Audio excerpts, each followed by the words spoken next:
My name is Diane Thorp.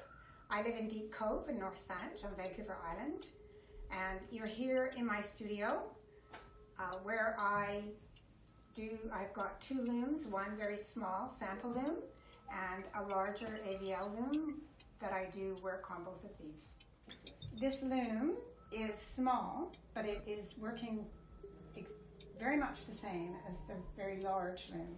This just shows you how to weave. The threads are coming from the back, and each thread goes through every one of these harnesses. And what I'm going to do is bring them forward in a simplified way. This is a normal tabby. And if you were to look through, you can see that one of these threads is up and one of them is down. That's allowing you to have the shed, it's called a shed, to put your shuttle across. And so you're doing that with you're putting down your heavies and then you're beating. And even though it says beating, you don't really want to beat. So now I'm going to do the opposite.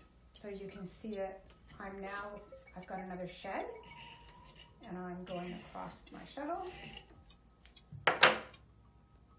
and hold it at the side.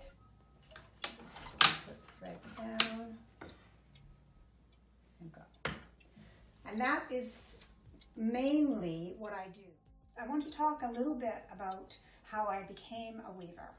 I've always had an interest in art, but when I was a young mom and had my first child, I was looking for a class so that I could get out of the house. I can't remember the class I was trying to get into, but it was full. So I had to go down the list, and it had to have babysitting. So the next one that was babysitting was weaving with Perico Carvenin. And so I thought, well, I wasn't sure I was really interested in weaving, but I signed up for that class and I've been totally entranced and enthused about weaving ever since. And the thing with weaving is it's incredibly disciplined. The threading has to be absolutely perfect. You have to be able to make sure that you don't lose the pattern.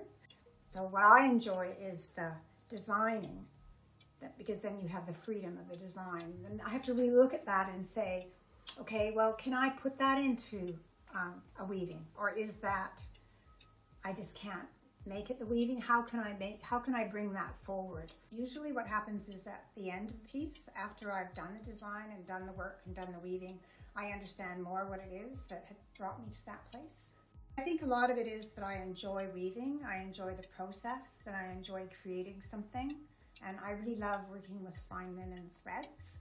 And so the whole process is very interesting and exciting for me.